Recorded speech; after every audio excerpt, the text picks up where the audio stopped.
আসসালামু আলাইকুম। 18তম নিবন্ধন পরীক্ষার সনদ পাওয়া গেছে। এরই মধ্যে গণবিজ্ঞপ্তি হয়ে গেছে। সবাইকে 22 তারিখ থেকে 40টি প্রতিষ্ঠান চুজ করে দিয়ে আবেদন করতে হবে। এরই মধ্যে সবার মনে প্রশ্ন, আমি আমার কাঙ্ক্ষিত প্রতিষ্ঠান পাবো কি?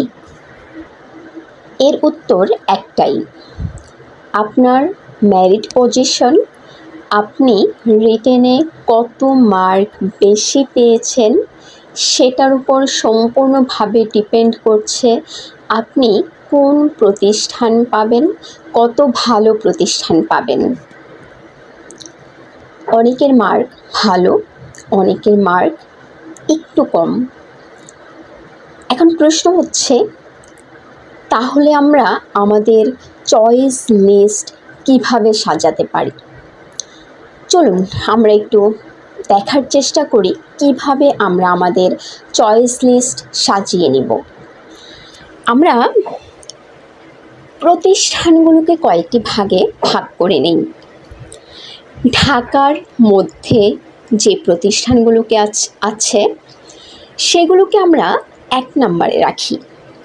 তারপরে আমরা চলে যাই বিভাগীয় শহরের প্রতিষ্ঠান, জেলা শহরের প্রতিষ্ঠান, উপজেলা শহরের প্রতিষ্ঠান, আঞ্চলিক বা গ্রামে কিংবা প্রত্যন্ত অঞ্চলে কোন প্রতিষ্ঠানগুলো আছে সেগুলোকে আমরা দেখি। অর্থাৎ আমরা বলতে চাচ্ছি, আমরা মোটামুটি 5 ভাগে প্রতিষ্ঠানগুলোকে ভাগ করব প্রথম ধাপে।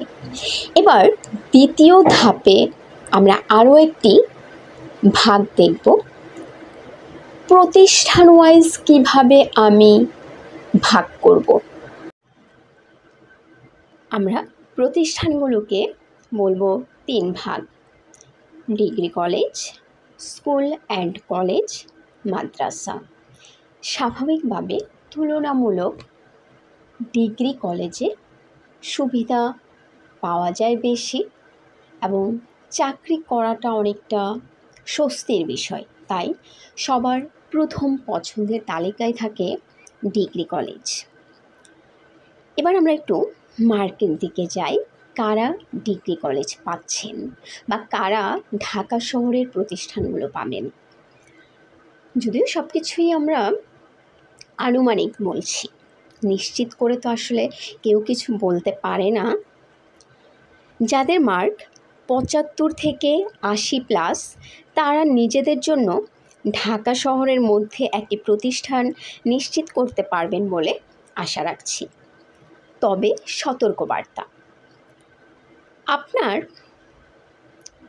মেরিট ভালো মার্ক নিয়ে আপনি ঢাকায় না জেনে শুনে একটা চয়েস দিয়ে দিবেন না।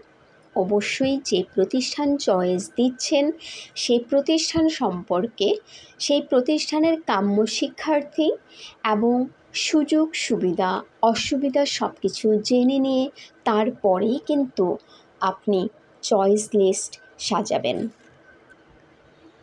70 থেকে 75 মার্ক, বলা যায় বিভাগীয় শহর, জেলা শহর কিংবা ভালো কলেজ বা ভালো ডিগ্রি কলেজ পাবেন এরকম আশা করি। এবার আসি 67 থেকে 70 পেয়েছেন যারা, তারা আশা করা যায় উপজেলা শহরের ভালো স্কুল অ্যান্ড কলেজ পেয়ে যাবেন। এবার আমরা যদি এভারেজ বলি, 60 থেকে 67 কিংবা 63, 65 এই ঘরে যাদের মার্ক আছে, তারা গ্রামে আপনার এলাকায় কিংবা একটু প্রত্যন্ত অঞ্চলে যেখানে মানুষ সহজে পোস্টিং নিতে চান না, সুযোগ সুবিধা একটু কম পাওয়া যায়, সেই অঞ্চলের কলেজ কিংবা মাদ্রাসাগুলো আপনারা চয়েস দেওয়ার চেষ্টা করবেন। 60-এর নিচে যাদের মার্কটা নেমে গেছে তাদের জন্য হতে পারে প্রতিষ্ঠান পাওয়াটা একটু কষ্ট হয়ে যাবে। তবে আমি এটাই বলবো, শুধু 60-এর নিচে না, 60 থেকে 62 63 ঘরেও যারা আছেন, বা আমি যদি বলি যে 59 থেকে 62 63 এরকম পেয়েছেন, তারা চেষ্টা করবেন আপনাদের এলাকার মাদ্রাসাগুলোকে চয়েস দেওয়ার জন্য। মানে একটা জিনিস কি, চয়েসের উপর কিন্তু আপনি কোন প্রতিষ্ঠান পাবেন বা পাবেন কি পাবেন না সেটা অনেক বেশি নির্ভর করছে।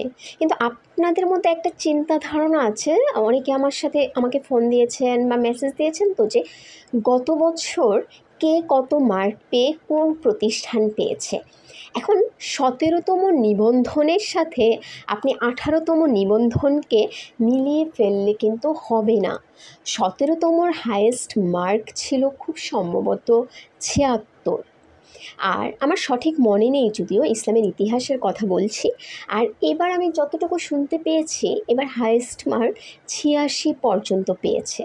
তার মানে গত বছর আর এই বছরের রেজাল্ট, গত বছরের মেরিট, এই বছরের মেরিট কিন্তু সম্পূর্ণ আলাদা। আপনি যদি মনে করেন গত বছর এই মার্ক নিয়ে ভালো প্রতিষ্ঠান পেয়েছে, গত বছর 68 মার্ক নিয়ে ডিগ্রি কলেজ পেয়ে গেছে, 65 মার্ক নিয়ে ডিগ্রি কলেজ পেয়েছে, তাহলে আমিও পেয়ে যাব, এই চিন্তাটা করা যাবে না। কারণ 17তমদের মার্কের তুলনায় 18তম নিবন্ধন পরীক্ষার্থীদের মার্ক কিন্তু তুলনামূলকভাবে বেশি। তাই প্রতিষ্ঠান চয়েসের আগে আপনি খুব সতর্কতা অবলম্বন করবেন, খুব বুঝে, খুব জেনে, দরকার হলে আপনি আপনার সিনিয়রদের পরামর্শ নিয়ে তারপরে চয়েস দিবেন।